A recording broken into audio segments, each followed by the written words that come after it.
Want to create the perfect slow and reverb audio edit? First, import your audio. Select the section you want and drop it onto the timeline.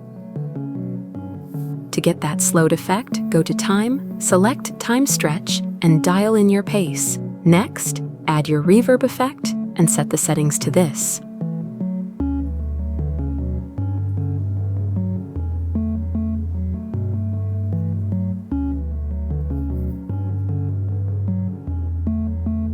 Now, cut the audio right before the beat drops.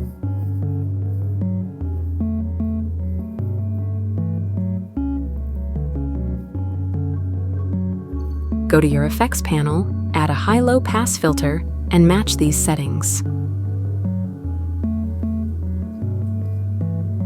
Finally, go to your last clip and press L to bring up your audio levels. Keyframe it to 0 at first, and fade it out to -15 at the end, and you're all set.